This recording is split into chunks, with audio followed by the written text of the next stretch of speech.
दोस्तों, क्या आपने कभी सोचा है कि अगर दुनिया की सबसे बड़ी ताकत यानी अमेरिका पर भारत अपनी चाल चले तो क्या नजारा होगा। जी हां दोस्तों, आज हम उस ऐतिहासिक दिन की बात करने जा रहे हैं जिसका अंदाजा खुद अमेरिका को भी नहीं था। महीनों से वॉशिंगटन में खलबली थी। हर बड़ी मीटिंग में केवल भारत का नाम गूंज रहा था। हर रिपोर्ट में भारत तेजी से ऊपर जा रहा था और व्हाइट हाउस के एक्सपर्ट्स हैरान थे, क्योंकि सवाल था आखिर भारत कैसे बच गया अमेरिका के टैरिफ के जाल से, जिसकी पूरी दुनिया को चिंता थी। जिस चाल से अमेरिका पूरी दुनिया को झुकाना चाहता था, उसी को भारत ने उल्टा कर दिया।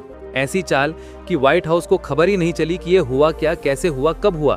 क्योंकि 2025 का भारत अब वो पुराना भारत नहीं रहा। अब ना झुकेगा ना रुकेगा, और डरना तो वैसे भी छोड़ चुका है। अब भारत पलटवार करना जानता है, ऐसा वार जो सामने वाले के दिल दिमाग दोनों को हिला देता है। जिस वक्त अमेरिका ने भारत पर 50% टैरिफ का बम गिराया था, उसे पूरा भरोसा था कि भारत रुक जाएगा, उसके कारखाने ठप हो जाएंगे, एक्सपोर्ट शून्य और रुपया जमीन छूने लगेगा। मगर भारत ने जो किया उसकी कल्पना भी किसी ने नहीं की थी। भारत ने आर्थिक स्ट्राइक से जवाब दिया, एक साइलेंट स्ट्राइक जिसमें न मिसाइल न धमाका, लेकिन पूरी दुनिया को हिला दिया। अगस्त 2025 अमेरिका ने ऐलान कर दिया कि भारत के सभी प्रमुख उत्पादों पर 50% टैक्स बढ़ाएगा। वर्ल्ड मीडिया ने सुर्खियां बनाई, भारत अब फंसा। मगर दिल्ली में सन्नाटा नहीं था, बल्कि वहां रणनीति, तैयारी और आत्मविश्वास था। भारत पहले ही अपना प्लान बना चुका था। दिल्ली, मुंबई, चेन्नई, दुबई, हर जगह भारत ने एक साइलेंट इकोनॉमिक रेवोल्यूशन शुरू कर दिया। सब कुछ इतनी शांति से हो रहा था कि किसी को अंदाजा ही नहीं था कि भारत क्या करने वाला है। और जब अमेरिका अपने हथियार घुमाने लगा, तब भारत ने मुस्कुराकर जवाब दिया, रुपये में व्यापार। भारत तो डॉलर की जंजीरों को तोड़ने की तैयारी पहले ही कर चुका था। यही वो चाल की जिसने पूरी खेल ही बदल दिया। यूएई, सऊदी, ओमान, इराक जैसे देशों से भारत ने ऐसे समझौते कर डाले कि न केवल तेल के दरवाजे खुले, बल्कि नए व्यापार के रास्ते बन गए। अब व्यापार डॉलर में नहीं बल्कि रुपए में होने लगा। यहीं से अमेरिका की नींव हिल गई।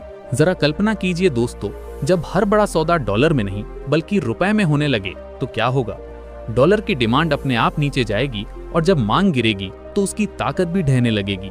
यही वो आर्थिक मिसाइल थी जो भारत ने बिना कोई शोर किए छोड़ी थी, और उसके धमाके की गूंज वॉशिंगटन की दीवारों तक सुनाई दी। यहीं से भारत ने खोला अपना दूसरा फ्रंट यूरोप में। जर्मनी, पोलैंड, बेल्जियम और इटली जैसे देशों के साथ भारत ने ऐसे रिश्ते गढ़े जिन्होंने अंतरराष्ट्रीय समीकरण ही बदल दिए। यूरोप के स्टोर्स में भारतीय सामान की चर्चा होने लगी।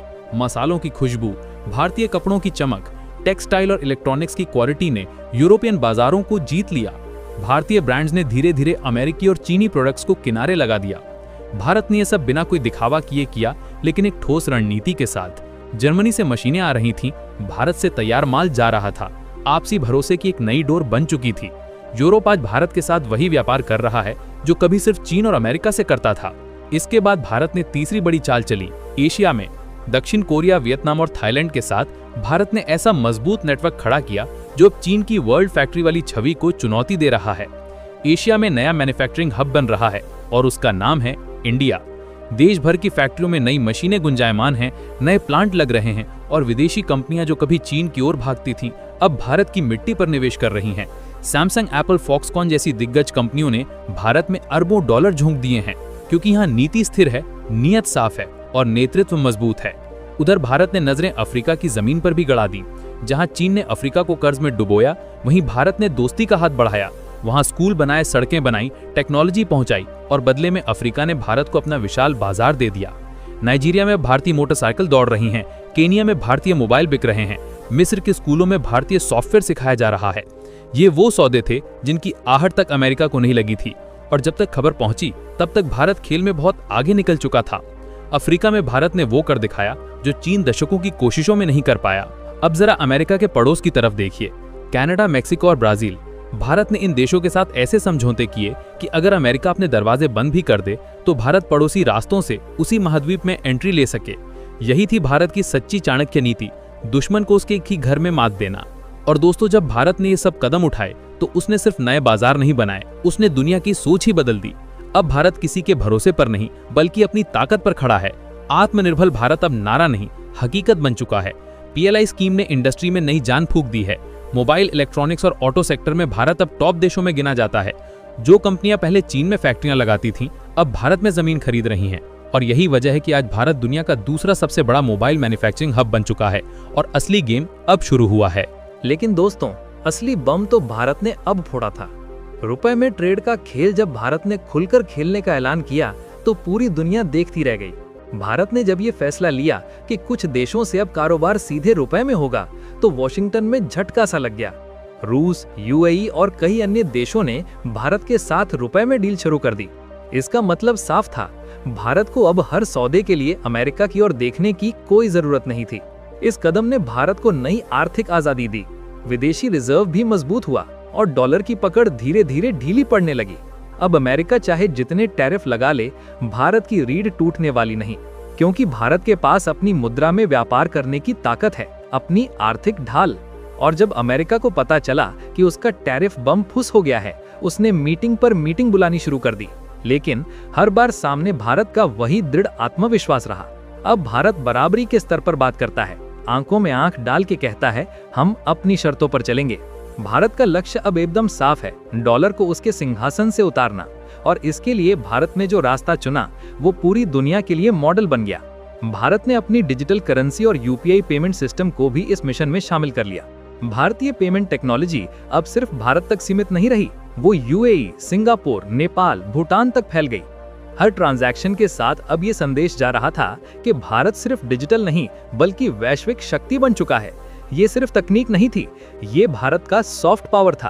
और तभी आई वर्ल्ड बैंक की रिपोर्ट, जिसमें लिखा था कि टैरिफ के बमों के बीच भारत ने सिर्फ 6 महीनों में 129 अरब डॉलर का एक्सपोर्ट कर दिखाया। ये आंकड़ा पढ़कर वॉशिंगटन में सन्नाटा फैल गया, क्योंकि ये परिणाम उनकी उम्मीदों के बिल्कुल विपरीत था। जिन रिपोर्ट्स में भारत के ठहर जाने की बात थी, वहां अब भारत के उछाल की हेडलाइन चल रही थी। भारत यहीं नहीं रुका, अब उसने नजरें साउथ अमेरिका पर टिकाईं।